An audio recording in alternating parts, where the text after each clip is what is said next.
దేవుడికి వందనాలు, ప్రభు వారికి వందనాలు, శతకోటి స్తోత్రాలు. ఈ అవకాశం శ్రీ భాష గారికి జయజీవులు వందనాలు. కోడి వచ్చిన మీ అందరికీ వందనాలు. భాష గారి గురించి తెలిసి ఆ తల్లి మొక్కుబడి మీకు తెలిసిన విషయం. కాకపోతే టైం చాలా ఎక్కువ తీసుకుంటాం కాబట్టి నాకు ఒంట్లో బాగోలేని కానించిన మీకు జనవరి 1కి నాకు చాలా ప్రమాదం జరిగింది. అక్కడి నుంచే చెప్తాను. తర్వాత అంటే నేను జనవరి 1 ముందు నాకు ఒంట్లో బాగోకపోతే నేను ఆరోగ్య డాక్టర్ గారు చూపించడం జరిగింది. అయితే ఇది నరాలకు సంబంధించింది. నేనేమో ఇక్కడ జ్వరాన్ని చూపించుకున్నాను. ఆయనకి అర్థం కాక 2-3 రోజులు వైద్యం చేసాడు. నేను విజయవాడ కాలనీపు డాక్టర్ గారికి నాకు కొంచెం వెళ్తాం టచ్ ఉంది విజయవాడ. ఆయన సరే అక్కడికి వెళ్ళిపోదామని అక్కడికి వెళ్ళాము మేము. నవాబ్ గారిని తీసుకుని నాకు నడవటానికి ఇబ్బంది అయిపోతుంది. నా భార్యను తీసుకుని ముగ్గురు ట్రైన్కి వెళ్ళాం. ఇక్కడ నుంచి ఎక్కేటప్పుడు బాగానే ఉంది. విజయవాడ వెళ్ళిన తర్వాత ట్రైన్ దిగిన తర్వాత 2 కాళ్ళు పట్లు వదిలేసినాయి మొత్తం సట్ల కానిచ్చి. అలాగే ఈడ్స్కెళ్ళి ఆటో ఎక్కించాడు. ఆటో ఎక్కింతే ఎన్టీఆర్ సర్కిల్ ఆ హాస్పిటల్కి వెళ్ళేటప్పటికి ఆయన ఏమన్నారంటే చూసి, ఇది యువకులకు సంబంధించింది కాదమ్మా, నరాలకు సంబంధించింది. సరే మీరు అర్జెంటుగా వెళ్ళిపోవాలి, ఇది ఇక్కడి నుంచి చాలా ప్రమాదం అయింది అని రవి హాస్పిటల్కి రాశారు. అక్కడికి వెళ్ళటం జరిగింది. అక్కడికి వెళ్ళిన తర్వాత ఆయన 2-3 రకాల టెస్టులు చేయించి ఇది చాలా ఇబ్బందిగా ఉందమ్మా, చాలా ప్రమాదం, లక్షలతో కూడి ఉంది ఇది, మరి మీరు చేయించుకోగలరా, చేయించుకుంటారా చెప్పండి, ఆలోచించి చెప్పండి అని చెప్పేసి ఆయన మాట్లాడటం జరిగింది. ఫాస్ట్ గారు ఇజ్రాయెల్ ఫాస్ట్ అబ్బాయి ఇంటికాడే ఉన్నాడు. మరి నవాబ్ గారు ఫోన్ చేసి ఇలా ఉంది మీ నాన్నగారు పరిస్థితి చాలా సీరియస్గా ఉంది, చాలా లక్షలతో కూడి ఉందని డాక్టర్ గారు చెప్పడం జరిగింది, మరి మీరు ఏం చేయమంటారు ఏంటంటే సరే హాస్పిటల్లో జాయిన్ చేసాను, నేను బయలుదేరి వస్తున్నాను అని చెప్పడం జరిగింది. అబ్బాయి నేను దీనతిథిలో ఉన్నానని దేవుడిని ప్రార్థించి దేవుడిని అడిగితే మరి లక్షలతో కూడి ఉంది, చాలా ప్రమాదం అంటున్నారు అని దేవుడిని అడిగితే ఒక మాట అన్నారంట. అయితే మీకు ఒక విషయం, ఈ మధ్యకాలంలో దేవుడిని కొంచెం ఎదిరించాను నేను. అబ్బాయి వివాహం విషయంలో ఎదిరించి నా దారి నేను చూసుకుందాం, నేను దేశం వెళ్ళిపోదాం, అబ్బాయిని సేవకై అప్పగించింది వాళ్ళ అమ్మ. సరే మళ్ళీ ఈ వివాహం విషయంలో కొంచెం వ్యతిరేకంగా ఉంది ఏంటిది, సరే మీ ఎట్టో నువ్వేం చేసుకుంటావు చేసుకో ప్రభువా అనే మనస్తత్వం నాలో నాకే మాట్లాడేసుకుంటున్నాను. నేను దేవుడి దగ్గర కూడా చెప్పడం జరిగింది. అలాగే మీ ఇష్టం వచ్చినట్టు చేసుకోండి, నేను వెళ్ళిపోవాలి, నేను దేశం వెళ్ళిపోతాను, చాలా రూపాయి విషయంలో చాలా జీరోలో ఉన్నాను ఇక్కడ అని నేను ఆ ప్రయత్నంలో ఉన్నాను. అయితే ఇది ఇలా జరిగినప్పుడు అబ్బాయి అడిగాడంట దేవుడిని, నాన్న పరిస్థితి ఇలా ఉంది, మరి ఏం చేయమంటారండి, ఒక్కసారి చెయ్యి నేను వదిలేస్తే మీ నాన్న పరిస్థితి ఎలా ఉంటుందో అర్థం అవ్వాలి మీ నాన్నకి, నేను అదే చూపించబోతున్నానని చెప్పేసి మాట్లాడారంట దేవుడు ప్రభువారు. మాట్లాడి డబ్బులు నేను ఏర్పాటు చేస్తాను, ఒకసారి చెయ్యి విడిచిపెడితే ఎంత ప్రమాదకరంగా ఉంటుందో వాళ్ళకి ఇంకా చూపించబోతున్నాను మాట్లాడారు. అది ఒకసారి నేను చెయ్యి వదిలిపెట్టేస్తే మీ నాన్నకి కుటుంబానికి ఎలా ఉంటుందో అది మీకు అర్థం అవ్వాలని చెప్పేసి నేను చూపించబోతున్నాను అని చెప్పడం జరిగిందంట. అయితే డబ్బులు నేను ఏర్పాటు చేస్తాను, నువ్వు హాస్పిటల్కి బయలుదేరి వెళ్ళిపో అని చెప్పడం జరిగింది. అలాగే అబ్బాయి వచ్చాడు. అబ్బాయి వచ్చిన తర్వాత 31st రోజు జాయిన్ అయ్యాం మేము సోమవారం నాడు.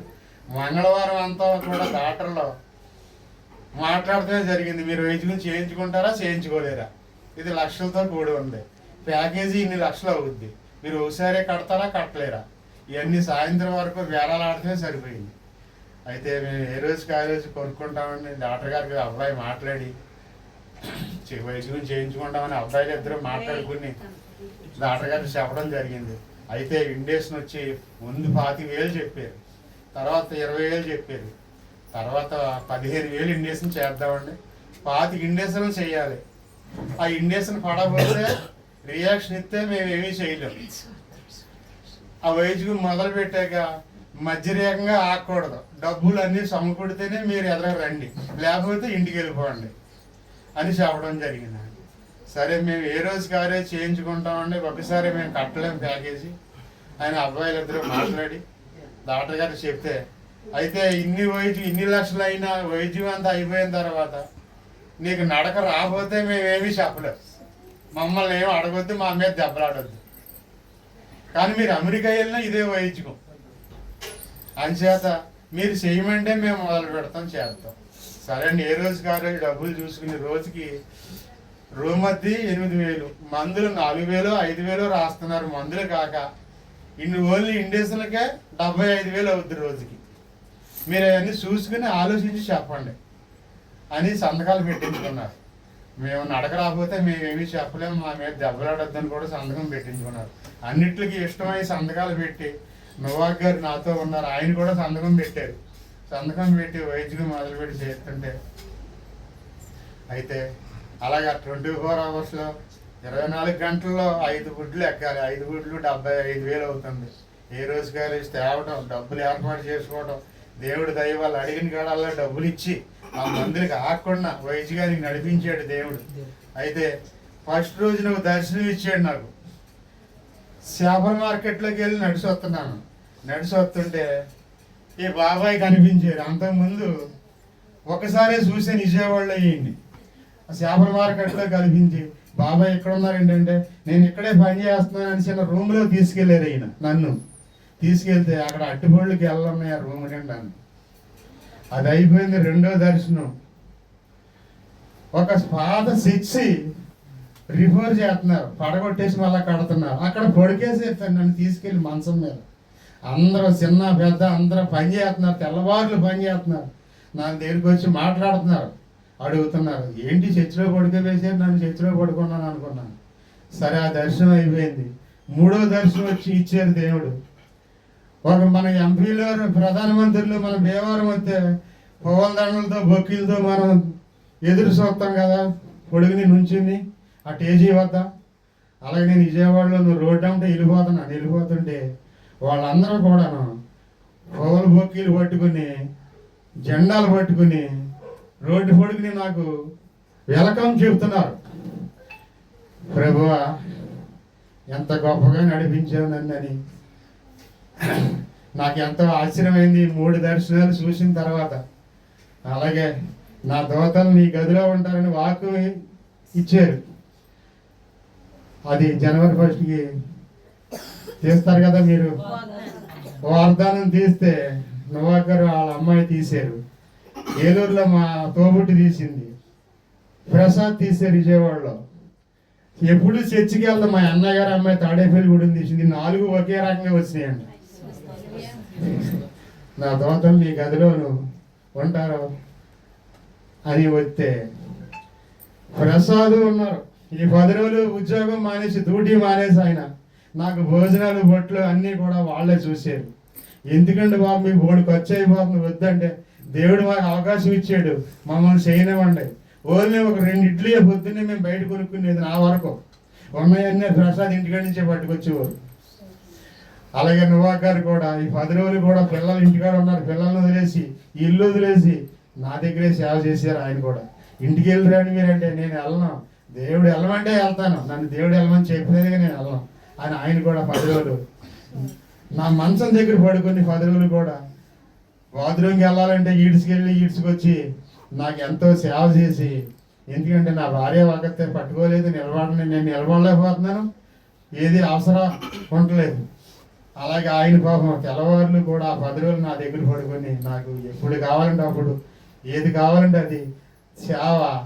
ఆయన సేవకి నేను ఖరీదు కట్టలేను. ఎందుకంటే నా అన్నదమ్ములు వచ్చారు చూసి వెళ్ళిపోయారు, నాకు కావాల్సిన బంధుమిత్రులు వచ్చారు చూసి వెళ్ళిపోయారు. ఒక పూట ఉంటే వెళ్ళిపోవడం తప్ప 10 రోజులు కూడా ఆయన ఉన్న సేవ నేను ఖరీదు కడితే నేను ఖరీదు కట్టలేను.